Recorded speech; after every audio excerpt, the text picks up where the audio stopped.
Today on DNVR Buffs Live, it's the return of the two-man game. Your boy and Scotty. We got a lot to talk about, man. Could see you have the best defensive line in the Big 12, and of course, the latest on the Coach Prime contract extension saga. Let's go.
Squad. Yes, sir.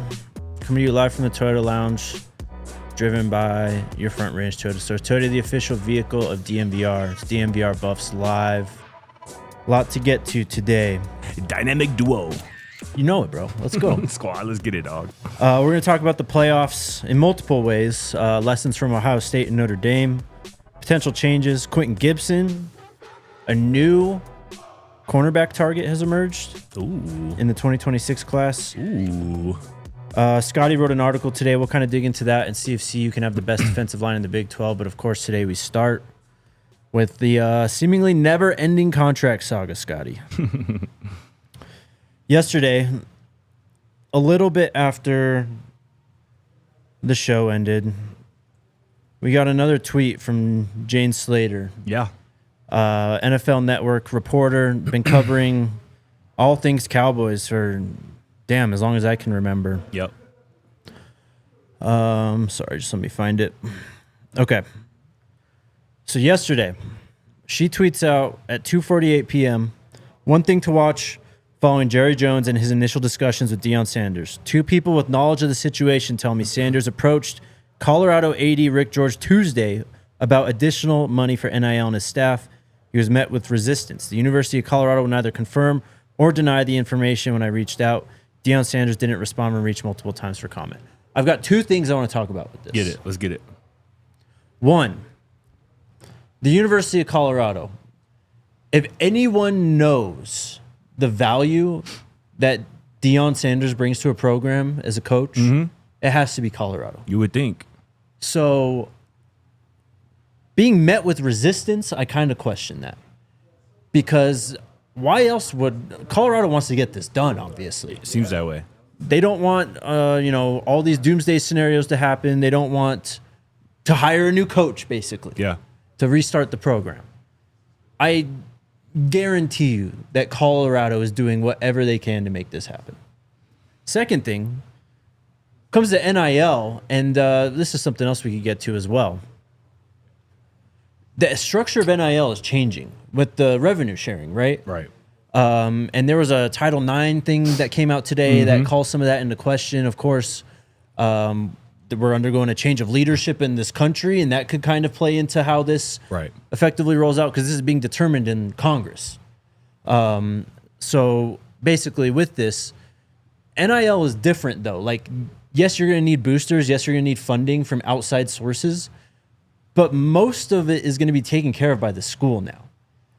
So while I could understand that Coach Prime wants, more NIL money for him and his staff, of course, I totally get. Right. But for NIL, when you have a Coach Prime on your team, revenue sharing should probably be the least of your worries because you're going to be bringing in a ton of revenue. Most definitely. Yeah. And this is the latest part of this saga, man. It seems like every day there's been new reporting, new he said, she said. And here yesterday that you read from Jane Slater, her reporting is, something that, people have kind of been thinking about is maybe, kind of the roadblock in terms of this contract negotiation, getting done. Our guy Philip Dukes recently talked about the situation on his YouTube channel. He talked about the fact that he just, spoke for almost 30 minutes with Coach Prime yesterday, or maybe the day before, which could be, the Tuesday in question that James Slater mentioned that Coach Prime approached AD Rick George and was, quote, maybe met with some resistance. But, Phillip Dukes, again, after his conversation with Coach Prime, he talked about the fact that Coach Prime, much like Uncle Neely sat with us on a couple days ago, said that Coach Prime, everything he can tell from the conversations he's had, sounds like a man who doesn't plan on leaving. Coach Prime asked Phillip Dukes about some of his freshmen, their learning styles, how some of them learn. Yep. You know what I'm saying? Some of his coaching staff changes, how proud he is of Coach Pollock, being able to step into the special teams role. How excited Coach Prime is to teach his class at CU Boulder here this semester. Yes. His primetime leadership class as well. So that was Phillip Duke's takeaway from his conversation with Coach Prime. But also he kind of went into what James Slater was reporting on, the fact that Duke said that there's something going on with contract negotiations, at Colorado where Coach Prime's enthusiasm maybe isn't being matched by the university. Something is not marrying up between the two. Phillip Dukes is saying the security hasn't arrived yet in the form of a suitable contract. And if it had, according to Phillip Dukes, Coach Prime maybe not have already signed it, but he would have probably been out there in the media saying, y'all don't have nothing to worry about. I'm not going anywhere. We just got some things to iron out. Right. So, I mean, this is what negotiations are. Coach Prime comes to the table with something he wants, whether that be for himself or his staff, whether it be for NIL, for his guys. And that's kind of how contract negotiations work. But I also want to, point out the fact again, because it seems like this search is kind of zeroed in on the Cowboys, right? The Raiders don't appear to be in the picture anymore. And Ed Werder, who reported a couple days ago that Coach Prime would almost certainly take the Cowboys job if he was offered it by Jerry Jones. Ed Werder said yesterday, his tweet reads, "The Cowboys should approach the hiring of their next head coach as though it will potentially be the last for Dak Prescott. With the investment Jerry Jones has in Dak Prescott in the form of a 4-year, $240 million extension he just signed him to in September. That kicks in next year. Who is most likely, Ed Werder says, to assist him being Dak Prescott and being more successful than ever? Is that Deion Sanders? Or maybe it's his offensive coordinator or his longtime offensive coordinator who is interviewing virtually today for the Cowboys head coaching job in Kellen Moore. Correct, Jake. Or maybe it's Kellen Moore. For all that stuff you just said is 100% true. If I had to guess right now, I think Kellen Moore is going to be the next head coach of the Dallas Cowboys. Now, there's a lot of things that have to happen before then. And Coach Prime's name is going to continue to be in this conversation because it behooves both parties, Coach Prime and the Dallas Cowboys, more specifically Jerry Jones, for him to be in those conversations. So, yeah, we just got to sit back and watch how this plays out. Coach Prime has always said, faith and worry don't live in the same place. They don't live in the same home. They not homies. They not friends. You can't have faith and be worried at the same time. Let's just watch how this thing plays out. Coach Prime has made it very clear on multiple occasions how much he loves his place, how much he doesn't want to coach against his son. And that's another thing too, right? Pretty much Dak Prescott, again, with that contract extension, he has a no-trade clause. Yes, he would have to waive that no-trade clause for the Dallas Cowboys to move off of Dak Prescott and maybe draft Shedeur Sanders or find a way to draft Shedeur Sanders. I can't possibly imagine a scenario where Deion Sanders is coaching Dak Prescott as the head coach of the Dallas Cowboys. In a potential scenario where Shedeur Sanders goes number 3 to the New York Giants. Right. And Deion Sanders as the head coach of the Dallas Cowboys has to maybe play against his son, game plan against his son twice a year. Well, not just him. What if Travis goes there like in the mock we talked about yesterday too? So just be patient, y'all. Let's just see how this thing all works out, and we'll see what happens. You're right. Going back to the Dukes video, I mean, Neely sat with us here 2 days ago and said, like, he's moving and acting like a man who is not leaving. Yep. And that's entirely true. We're going to talk about an elite 2026 target who just listed Colorado in a top 10 later in this show. Yep. As I told you guys yesterday, I mean, I tweet out as many of the offers that I can find on Twitter, right? For sure. They are clearly attacking the 2026 class. That is not, if you have any thought of leaving, I'm sure you're not really thinking about the 2026 class. No. Damn near a year ahead of the signing day for that. Facts. So they are attacking this 2026 class. They are building a staff here in Colorado. You're not seeing, players, getting uneasy or unrest on Twitter or any social media. No cryptic messages or anything like that. So that's just where we are. And Duke's kind of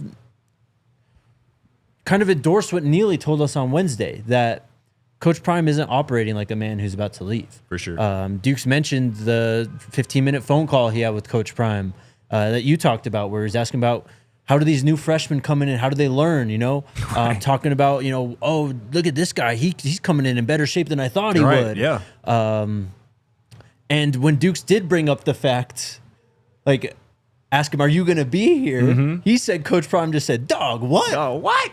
Come on, man. So you're right, man. You're right. For just, sure. Slow play it. Be calm. He is still the head coach at Colorado.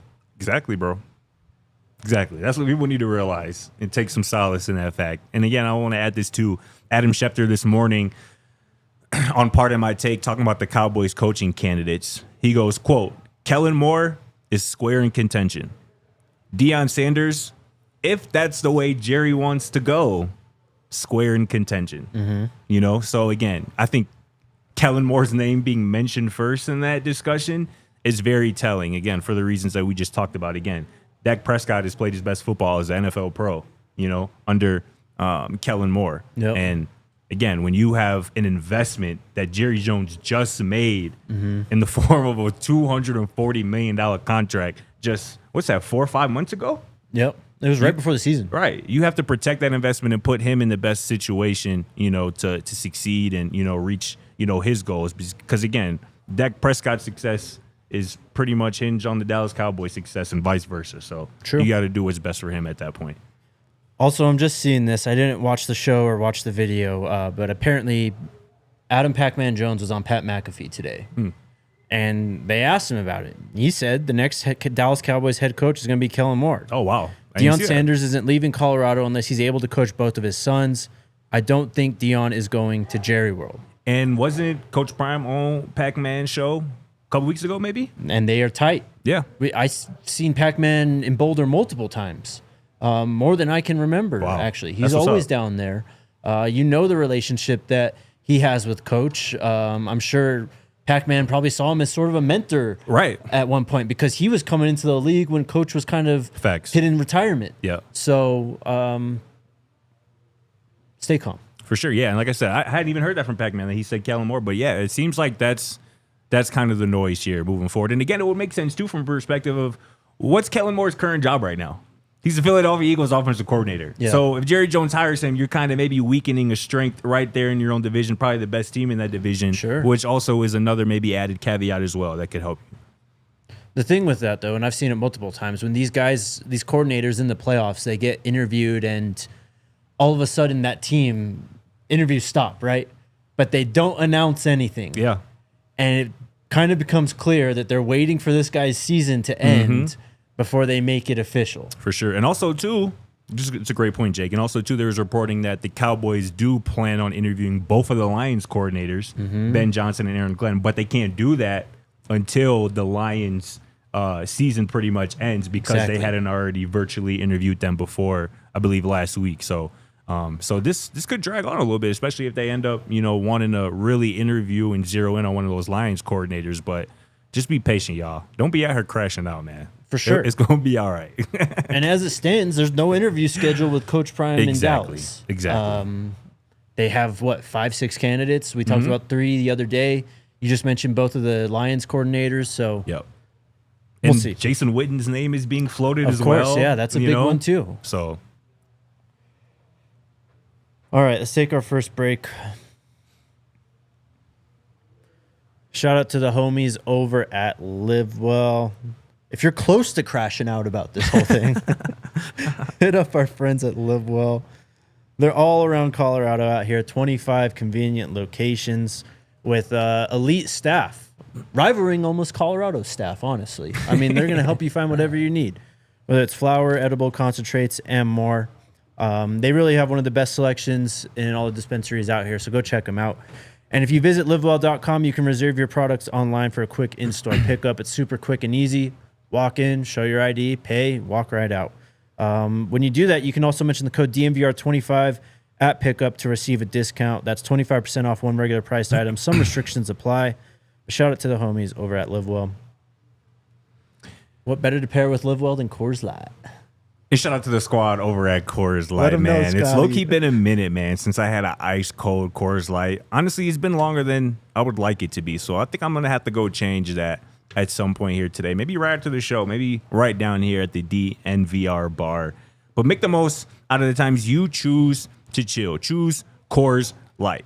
Get Coors Light delivered straight to your door with Instacart by going to CoorsLight.com/DNVR. Celebrate responsibly. Coors Brewing Company, Golden, Colorado. Well done. Well done. All right, you wrote an article today that we're going to kind of dig into here, talking about the defensive line. Tell the people what they need to check out on the site. Yeah, man, go check that out on thednvr.com. Make sure you're a diehard. If you're not already a diehard, go ahead and do that, man. Go check out all of our exclusive content, all of our extra perks that come with becoming a diehard. But in terms of the story that I wrote here today, I just broke down all 17 of the transfer portal additions that Colorado has made since the 2024 season ended, and just kind of broke down what they did, previous to, the 2025 year, and kind of what their projected, kind of role will be here in 2025 for the Buffaloes. And again, it's 17 guys. Go check that out on the DNVR.com. I'm really excited for this incoming transfer class that is sure to grow by at least, a few guys here, before the season starts. But this is we can get right into it. But 17 guys, man, I ain't gonna lie, bro. I see maybe 10 potential starters out of this group, right? Love it. And then the simple math: 4 on offense, 4 on defense, 2 special teams. Yeah, because we know Buck Buchanan.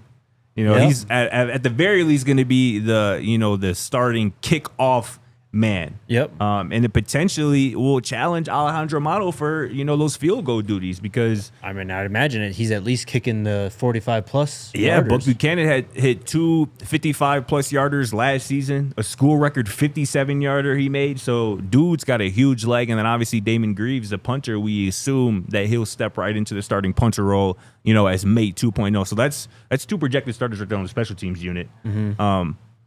Defensively, right, and we're going to talk about this defensive line. I think both Jaheim Otis and Graville Lightfoot have a chance to crack the starting rotation as soon as here is 2025. These are both experienced guys who have played a ton of football. More so Graville Lightfoot with 30 plus or 25 plus starts in the Mountain West, very productive. Jaheim Otis played quite a bit under Nick Saban, not as much here in 2024 under Kalen DeBoer before preserving his red shirt after 4 games. But both of these guys will make this Colorado defensive line, I think, one of the best in the Big 12 again, and potentially help them lead the Big 12 in sacks again in 2025. Yeah, so let's just start there. The defensive line, of course, maybe a little bit of a rocky start to the season this last year. Didn't have a sack till, what was it, week 3 or week 4? It's crazy to think about. It really is, and then you end up leading the Big 12 in sacks. Yeah.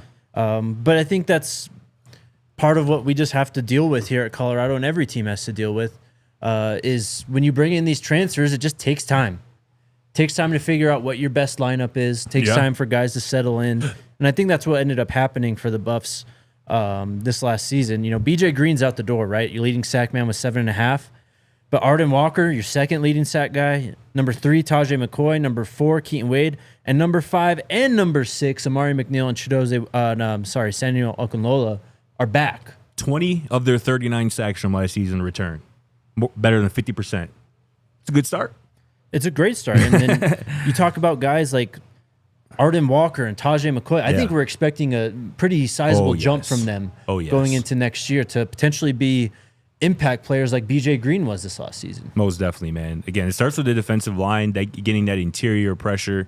But again, when you go out to the edge and you have guys who are, young and hungry, who showed real flashes last season, especially guys like you mentioned, Arden Walker. Tajay McCoy didn't even really play a ton, and he still was productive, able to get, a few sacks. And I feel like with increased playing time, he can really kind of develop into, one of the best maybe pure pass rushers, on the team, maybe even in the conference. But, even some of the younger guys, right? I'm expecting either London Merritt or Alexander McPherson, one of the Yep. IMG true freshmen, to make an impact on the defensive line. Again, whether that be as an interior guy or on the edge, one of those guys are going to be able to make an impact right away. And that's very much exciting. And it could be both of them. Sure. It very well could be both of them. Yeah. Which is scary to think about, because these IMG boys, man, we talked about it. They come to college ready to play college football. There's really not too much of a period of kind of acclimating to the college game that you see from some other, maybe even highly touted high school prospects. But these IMG boys, man, they're ready to go. They're skilled. They obviously have the physical, aspects to get it done at the college level as well. So this D-line could definitely be even better than it was in 2024. So the portal's not done yet, too. I think that's something we got to factor in, right? True. We still have a period coming up in the spring. We still have 2 teams who are playing for a national title, who we'll talk a little bit more about here in a second. But you never know what's going to happen. What if Notre Dame embarrasses Ohio State and they actually do think about, we got to make big changes. They maybe not fire Ryan Day, but you see a lot of staff turnover there. It's possible. And then guys are unhappy and they leave. You know what I mean? No, that's facts. What if, Marcus Freeman, he's thrown around in NFL head coaching conversations too. He has been. What if he leaves and all of a sudden Notre Dame's defensive line is available? So there's a lot to go with that. That's very valid. All that being said, Jaheim Otis, what did you say about him in your article? What do you see for him as a ceiling in 2025? Chidozie Nwankwo. Chidozie Nwankwo. And, again, that's high praise, right? Because Chidozie Nwankwo was a big reason why Colorado's run defense went from maybe one of the worst in all of college football to one of the best, certainly in the Big 12 in 2024. Jaheim Otis, dude, is just massive. You can probably get up his measurables. I don't have it right here up in front of me, but I know 330 plus pounds, probably 6'5" plus. Eats double teams for breakfast. And again, he was a guy, again, from 2022 to 2023. He started 13 games for Alabama. He played in 29 games, 57 tackles, a sack and a half. Made plays in the playoffs, against Georgia, that Georgia-Alabama game a couple years ago. So this guy has played a lot of football. And again, he kind of, for whatever reason, kind of fell to the wayside in terms of the rotation under Kalen DeBoer in 2024. But to me, that just seems like somebody who's going to come to Colorado overly hungry, overly ready to prove that whatever happened in 2024, that's not who I am as a football player. Yeah. I'm about to show y'all in 2025 under the direction of Warren Sapp, under Damian Lewis, that, he's a future pro. And I think he is. I think he honestly has the potential to be, season goes the right way, maybe a day one pick potentially in 2026. I think he has that type of upside. And again, to me, one of those guys that I say as well, the day one starter potentially for Colorado in 2025. Yeah. Expect a big impact. He was listed as one of, if not the top defensive lineman / player in the transfer portal when he was available. Yeah, I think when he committed to Colorado, he was ESPN's #1 ranked defensive player. Yeah. And, last year was obviously a tough year for him, whether it was playing time, but he did deal with some injuries over the last 2 seasons that kind of stunted his development a little bit. Figured maybe it was time to enter the portal and pick a new coaching staff. And why not pick a coaching staff with 2, former, NFL disruptors in Warren Sapp and Damian Lewis. They obviously know what they're doing. You saw the defensive line turnaround, and we'll get to Gabriel Lightfoot and the Texas State kid, but guys like Anquin Barnes, your guy Amari McNeil, another year in the system for them with these 2 coaches who are clearly locked in and ready to go. Yep. Despite the where is Sapp questions and comments, he's still on the coaching staff. He's still on the coaching staff, y'all. And I see somebody said, let's chill on the best in the Big 12. That's not saying a lot. If you're the best in the Big 12, that's going to put you in a position to what? Win the Big 12. Win the Big 12 and what? Make the college football playoff, which is the goal. Yes. So, and again, we don't need the Big 12 slander, especially after the season that Arizona State was a good football team. Damn right they were. BYU was a damn good football team. Yes, sir. You could say the same for maybe a couple others in terms of maybe Iowa State. Obviously, they had some ugly, looks games, to end the season. But there's some good football being played in the Big 12. We don't need to downplay that. For sure. And then the aspect, well, actually, we'll talk about Gabriel Lightfoot. Let's do it. And Tavian Coleman, too. Just what do you see from them ceiling-wise this upcoming season? Yeah, Lightfoot, again, is a dude who is kind of been – this is the blueprint, right? You get a guy who has been very productive, at, maybe a level below the Power Four. In this case, in the Mountain West at Fresno State, where he's been absolutely, dominant. 35 career games he's played in, 27 starts, 66 total tackles, 6 TFLs, a sack over the last 3 seasons. Again, you're not going to see a lot of the sack production from an interior defensive lineman, somebody like this at 6'3", 300 pounds. But it's the stuff that you don't necessarily see come up on the stat sheet, taking on double teams, forcing runs to, get pushed outside, maintaining gap control, all of that stuff. That's what Gabriel Lightfoot does. And again, to me, he's going to be able to challenge right away for a starting spot on the defensive line here in 2025. Him and Otis potentially on the field together would be absolutely crazy to handle for opponents for offensive line. So, well, shoot, if you're in like a goal line situation, you put Anquin Barnes in there too. You got 3 big boys over 320 pounds, basically. Man. Yeah, I think that's the goal too. Yeah. Especially, again, with how I think Warren Sapp and D-line want this defensive line to, evolve here moving forward. I think that is kind of the goal. They have multiple of these big bodies who can do different things, right, on the defensive line at one point. So Gabriel Lightfoot is another guy that I'm really excited about. Then the last guy, in terms of transfers that we'll talk about, Tavian Coleman, a guy who has played a lot of football too, 39 career games played, started his career in the FBS after playing in JUCO, I believe. Went to Utah State for 1 year, played in all 13 games, 27 tackles, 5 TFLs, and a sack. And in the last 2 years at Texas State, 53 total tackles, 14 TFLs, 6 sacks, and 2 forced fumbles. Again, coming up a level like Gabriel Lightfoot, but is another big body. I'll get his size here, 6'1", 300. Which is, I mean, you go back to 2 years ago, and that's he would have been the best player on the defense, bro. No, I believe in that. Again, this is the blueprint, right? Again, coming up a level, having already proved that you can dominate, kind of at a lower level, so to speak. 19 tackles for loss over the last 3 seasons, including that 2022 year at Utah State. He started every game he played over the last 2 seasons at Texas State. So, again, this is another experienced guy, a productive guy who's going to come in expecting to play, expecting to prove that he belongs here at the Power 4 level, and he's going to be coached by the best. This defensive line is going to be scary, man. If you had to pick one guy to be like the impact player from this, let's just do transfers. I mean, we've talked enough about the freshmen. Sure. Is it just Jaheim Otis, though? Specifically defensive line, you're asking? Yeah,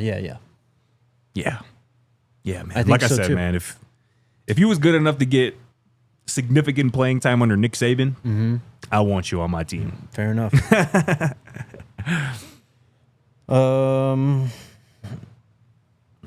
Okay, let's take our next break.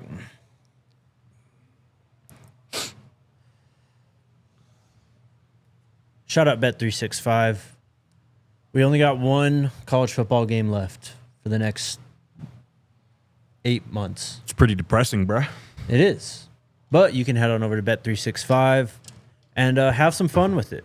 NFL playoffs, too. This is the best football weekend of the year, in my opinion, just from the NFL standpoint. I feel like this is when you get the most competitive games, the most dramatic games in the playoffs when these teams match up this weekend. So get in on the action at Bet365. New customers now can get $150 in bonus bets guaranteed. When you bet $5, just sign up, use the code DNVR365, deposit $10, and place a bet of $5 or more to get $150 in bonus bets. And they're basically just giving you $150. You can do $151 bets. You can do one big $150 bet. Split it up however you may. You can use it on futures, player props, spread, totals, SGPs, all that cool stuff. So whatever the moment, it's never ordinary at Bet365. You must be 21 and physically older and physically located in Colorado. Please gamble responsibly. If you or someone you know has a gambling problem, wants help, call or text 1-800-GAMBLER. Terms and conditions apply. Also, shout out to us. We're on TV, bro. Actually, bro? We're actually on TV. I knew you was a star. No, they're all here to watch you, dog. But yeah, you can watch us on YouTube and all the podcasting platforms. But you can also stream us now on your smart TV. We're channel 2348 on Samsung TV, channel 4072 on Xfinity. Check us out on Zumo, and more coming soon. But basically, it's just rolling DNVR. You're going to see the best stuff from us. You're going to see, at least from us, I know I've watched a lot of the Super Bowl stuff that we did this last year on there. So you're probably going to see a lot of that Super Bowl stuff that we do here in a few weeks on there in the near future. But go check it out. You don't never have to change the channel. You never have to find another link. It's just all the DNVR shows running back to back to back. So check it out. Hey, Mars, what you know about that? Ain't nobody here to see you, Otis. You don't know nothing about that, bro. All right. A few things to talk about just with the team, odds and ends. As I mentioned, we've got a new big-time target in the 2026 class who's emerged today. Yeah. His name is Chauncey Kennan. Plays for Booker High School in Sarasota, Florida. Listed at 6'2", 170 at cornerback. 247 Sports has him as the 72nd overall player and the 9th cornerback in the 2026 class. I think On3 has him, number 4, top 5? Top 5. So this is a blue-chip recruit. He put Colorado in the top 10 with Georgia, Miami, Florida State, Mizzou. Did I say Florida? Florida, Michigan, Penn State, Texas A&M, Ole Miss. Baller. Hey, man. Again, if you play corner, man, and this... And from Florida? And from Florida? Yeah. Come on, man. It's only one spot. Sticking with recruiting here for a second, actually. You said what? I said sticking with recruiting here. Oh, yeah. Last night, Colorado offered 2026 four-star defensive lineman James Johnson from North Fort Myers High School in North Fort Myers, Florida. The hometown of Coach Prime, where Coach Prime, since he's got here, has said, I'm going to give at least one Fort Myers kid a shot every single year. Usually it's a walk-on. Yeah. This guy's a blue chip, though. I was going to say, he ain't lied either. Yep. 200th overall player, ranked the 24th defensive lineman in the 2026 class. Just goes back to what we talked about in the first segment, man. They are full steam ahead, focused on the 2025 season, the 2026 recruiting class, the Colorado football program. Yeah, man. I just feel compelled to say shout out Corey Phillips, too, director of player personnel, Coach Box as well. They be handling business on the recruiting side, man. Getting guys who fit, this program, and fit kind of what these coaches are looking for. They've been on a roll the last, 2 off seasons in particular. And I still feel like there's some surprises on the way before the 2025 season kicks up. Some big surprises that we're going to be excited about. Oh, yeah, man. Let's touch on our guy. Who that? Your guy, I should say. Actually, this is RK's guy. He said he wanted to take dibs. Quentin Gibson. Oh, yeah. So On3 Recruits put out a video yesterday. Josh Newberg, and he was talking to an On3 national scout. And they're talking about, Caden Salter. They're talking about, things starting to heat up for the Buffs in the 2026 class, like we've said the last few days. He also dropped a nugget. They were talking about Quentin Gibson, his run this season, how he literally just skyrocketed. Just an all-time season in the state of Texas, at the top level of high school football out there. He said Quentin Gibson's going to get a bump in the ratings here. Let's remember, actual national signing day is not far away. We are still technically in the 2025 recruiting time period. Yeah. So there's going to be, I think, at least one more recruiting update in terms of positions and rankings. What? So are you saying that the Max Preps National Player of the Year might not be a 3-star anymore? It's looking that way. That'd be interesting. Very interesting, huh? I mean, bro, get my dog his 4-star. At least. Give bro his 5th star if you ESPN. The only right outlet that had bro as a 4-star, at least at this point. I mean, Queen, what more do you need to see? I mean, literally did things in the Dallas area down there in Texas that have never been done before by a receiver. Setting records, 30-plus receiving touchdowns, 3 receiving touchdowns in the state championship game, something that has never been done before. I mean, the kid is electricity in a bottle. I know his nickname is Q for 6, but I need to see bro in that number 1 jersey, man. He is going to be a player in the return game, in the short area game. Man, I'm excited to see him. Get my boy his 4th star, man. And then Pete's in the comments asking when Quentin Gibson's going to show up. He's still in high school. He's not going to be an early enrollee. So yeah, I don't know when he graduates. I'd assume sometime. And I wonder summer. too, because I feel like a lot of those early enrollees, there are guys who are 4 and 5 stars, who know that they're going to a Power 4 school where early enrollees is an expectation before the season, and I'm sure that's got to be figured out before that your senior school year starts. Quentin Gibson, before his senior school year, had maybe 3 offers, and none of them were at the Power 4 level. We're talking about Prairie View A&M and Army.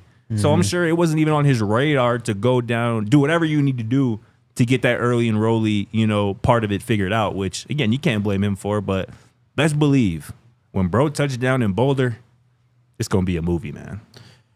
Yeah, and a lot of people keep saying, obviously Draylon wears 6. He does. I don't know why. I don't know why Draylon would give up number 6, even if it was for number 1. Number 1 obviously is a cool ass number, but because I think he's him, and I think he knows that, and I think he definitely is a candidate for the number 1. Give me your pick, bro. Who wears number 1 2025? I'm gonna say Draylon. Draylon? Yeah. Yeah.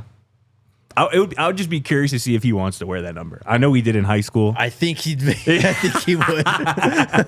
Yeah, I feel that. That's going to be interesting, man. It will be. And honestly, I think that's number 1 needs to be earned before the season this year. Correct. Shout out LaJonte, everything he did. He came in and showed up, balled out immediately, right away. I do think he was deserving of number 1 before the season. He was. But let's be real. Travis should have been number 1 the last 2 years anyways. Yeah. He just wanted the 12. Yeah. But let's give number 1 to a playmaker before the season so that we just have him circled. Like, that's the dude. Again, like I said previously, to wear number 1, you obviously got to have a crazy game, but you got to have a certain amount of swagger, a certain amount of aura to wear that number. And not that Draylon don't have it, because Draylon does have that. Yeah. But it's just packaged a little differently in Quentin Gibson. And to me, he just screams jersey number 1. I would love to see either of them in it, but I think Quentin is going to end up earning it. All right, last thing I wanted to touch on here. We obviously have a national title game on Monday, and we'll talk a lot more about the actual game on Monday before for that show. Yeah. But let's just look at the roster construction, what these teams are, where their strengths are, and see what lessons we can pull from it. Because I do think CU has already started doing some of this stuff. Yeah. And are starting to do even more of these things that got these schools. Of course, they're 2 blue bloods, but It was definitely. they were first-round playoff teams. You know what I mean? They went through the gauntlet to get to this point. So there has to be some lessons that we can take away here. Most definitely. This is both teams, transfer quarterbacks. Yeah. Look, and I think we've all had our doubts about Riley Leonard and Will Howard at times this season, right? I still do. Sure, absolutely. I ain't gonna lie, me too. Like, these guys are clearly not going to, whatever happens after Monday. Yeah. I don't think they're first round quarterbacks. You know what I mean? Coming into the draft. Not. So What's their? I don't expect you to know this, but do you know their eligibility situation? I'm pretty sure Will Howard's a grad, I think. Okay, so he's done for sure. And then Riley might Leonard, have one. this is his 4th season. He's technically a senior. Played 3 years at Duke and then this year at Notre Dame. So I think he could move on if he wanted to as well. Interesting. But the transfer quarterbacks, there's something to the quote-unquote bridge quarterback, because these 2 programs have no problem recruiting quarterbacks, right? No doubt.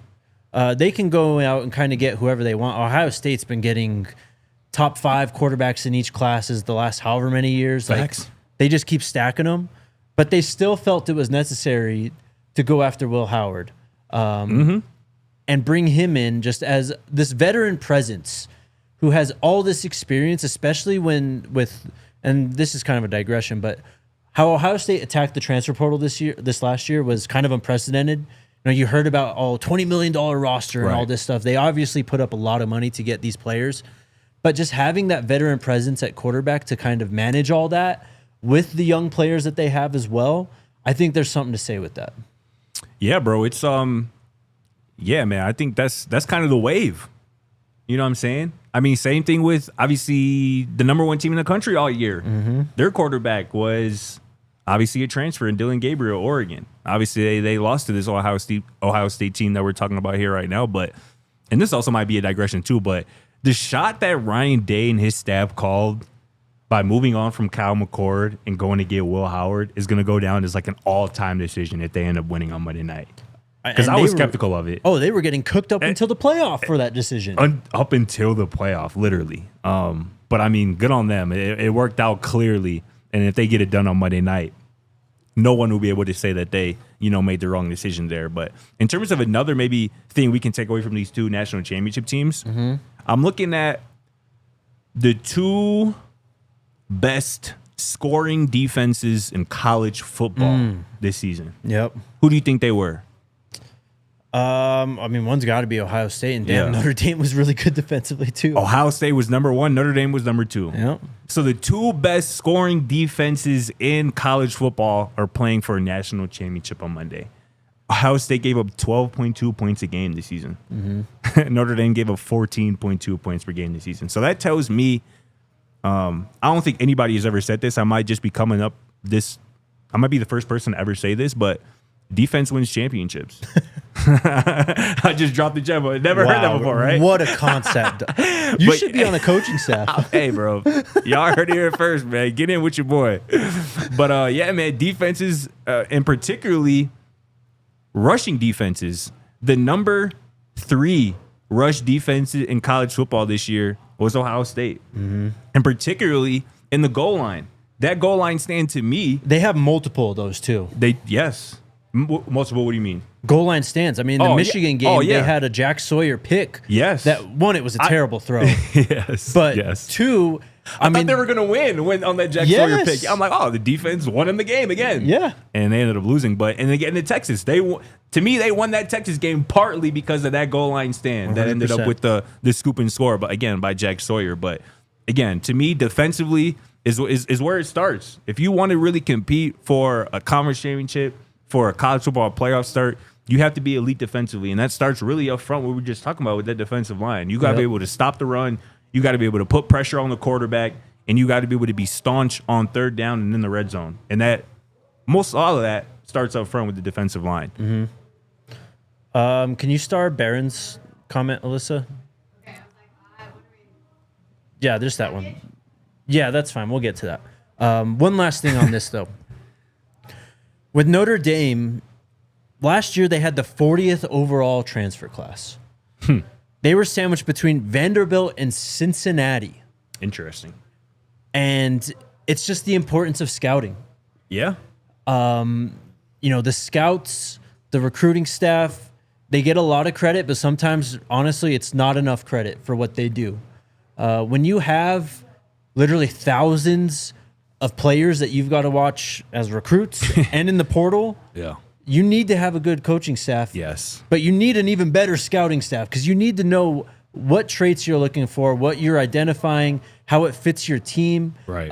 And how you can use those guys to jump it up to the next level, which is what the Irish have done, Of course, Riley Leonard, a transfer quarterback. But they added some players who maybe weren't like headliners, like Jordan Clark, the nickel. Yeah. Was a player we knew about at Arizona State over the last couple of years because in the conference, we obviously the PHNX guys, like for sure. I think he was even at the media day 2 years ago and stuff. But anyways, RJ Oben, another guy, an edge from Duke. He's been able to, have a really nice playoff and make some plays for them. They grabbed transfers from FIU. They grabbed, a kicker. They grabbed Marshall wide receivers. These guys are starting. That's you know what's what I up. mean? Like, Hell yeah. it's the importance of scouting, identifying traits, identifying, this player is better than the competition level that he is at, Right. and can help us here. And that's why, again, last segment, I wanted to give a shout out to Coach Phillips and Coach Box because they doing that at a very high level. And it's part of the reason why, again, I think I see maybe 10 potential starters out of the 17 transfers that have already committed, this cycle. I think this staff has already really done a good job. And they did a good job last offseason, obviously, getting guys like LeJontay Worcester, Will Shepard, BJ Green, Chidozie Nwankwo. The list goes on. But this recruiting staff has really done a good job of doing exactly what you're talking about, identifying talent. And again, it's not always going to come from the Alabamas and the Georgias. Sometimes it's going to come, up a level. And that's what we've seen. That's what we've seen work as well. So, yeah, man, this is exciting. And also, too, between these two teams, I think it's easy to say that there's not, at least offensively, there's not really a blueprint, I don't think. Yeah. It seems like Ohio State obviously has the flash, the elite receivers, two really good running backs. And Notre Dame is kind of just figuring it out offensively. We can throw the ball a little bit. Yeah. Our quarterback runs around a little bit. We have a really good running back, maybe even two really good running backs. But it looks different offensively for two of the best teams in college football. Right. But again, defensively, you got to do a couple things to be great. And again, that's stop the run, that's get pressure on the quarterback, that's be great in the red zone on third down. So it can look different, but there are some non-negotiables, particularly on the defensive side of the ball, that I think Colorado can learn from. Absolutely, and we're going to circle back to that because that's kind of what this show was built on today, was talking about the defensive line, and that's really the difference maker for these two teams. And it's something I mentioned, I don't know, last week, like, a really good defensive line, like a top-level elite defensive line in college football, is like at least worth 7 to 8 wins. Yes, bro. Again, look at Michigan. Yes. No, they had no offense. Business winning 8 They couldn't games. throw a forward pass this year, and they won 8 games, including beating Ohio State in Columbus. I was gonna say Alabama, And they beat Alabama too. Yeah, shoot. yeah. Like, so that's the blueprint to being a consistent CFP national title contender. And it totally seems like Coach Prime, this recruiting staff, with what they've done in the portal and the recruiting class recently, they totally understand that as well. How high is Mason Graham going to go? Oh, he's top 5, bro. Top 5? Yeah. Wow. I think it's a legitimate conversation between him and Abdul Carter as like the best pure defensive player in the draft. He's a demon, bro. He's a monster. He's a monster. Grant's a beast too. He might be a first rounder as well. That's He's crazy, massive. man. Yeah, man. Again, I think Jaheim Hodis can have a similar impact. Again, being so massive at the point of attack, where you're just too dominant for centers. You're too dominant to consistently get overtaken by double teams. Yep. I'm really excited about this defensive line. All right, let's go to the chat. Chad Wallen. Chat, hit that thumbs up button too. Facts. I think we've had a pretty good week of shows, all things considered. I agree, man. I would have to say so. Hit the like button, subscribe to the channel. You know what it is. Eric, what's up? Do you see any possible scenario where the Dallas Cowboys trade Dak Prescott to Tennessee for the #1 pick, and then the Cowboys use that #1 pick on Shedeur? I think theoretically it's possible, but as you dig into the fine print, the no trade clause, the dead money that Dallas would have to eat because of that trade, and the price that they would have to pay to get up there. I mean, we're talking salary or salary cap. Like, they got to pay Micah Parsons and some of these guys. You know what I mean? Like, exactly. Did they pay CD or do they still I do think that they too? paid CD around the same time they paid Dak this right. last year. And yeah, again, is it possible? Sure. Is it likely? Hell no. Because again, Dak Prescott just signed a crazy $240 million deal 4 or 5 months ago that includes a no trade clause. He would have to write a letter to the league office giving permission to the Dallas Cowboys for them to trade him, for them to be able to do that. And again, if you're Tennessee, why would you want a 30-whatever-year-old Dak Prescott on a $240 million deal when you had the #1 overall pick? Yeah, your team is terrible. You need more than a quarterback. So it's not very likely. Is it possible? Sure, but there would be so many obstacles in the way of getting to that point. I mean, look, anything is possible in the NFL we just saw the Broncos do this. Take on a historic amount of dead cap. Literally unprecedented, and they made the playoffs. They got better without having Russell Wilson and taking that dead cap. So Exactly. look, anything's possible, but it's highly And unlikely. again, if Dak Prescott does waive his no trade clause, that's $100 million dead cap hit for the Dallas Cowboys books next season. And for a team that's going to want to, in this scenario, build around Shedeur Sanders, it's going to be hard to navigate around. Yep. And the next 3 years too. Right. It's a 4-year extension they just signed before the season. And again, Mike ain't got his money yet either, like you said. King Mar says, "What you got on? That shirt look fly." My boy, fresh as hell today on Chief. Do it. What was Max that? Verstappen. You got a theme song or something? Max Verstappen has a theme song. That's my boy. actually cold. Best driver in F1. Baron. Also, shout out Pops. Pops got me this. Shout out Pops, man. Baron says, "Hey FDP, did you get the packages?" Yes, man.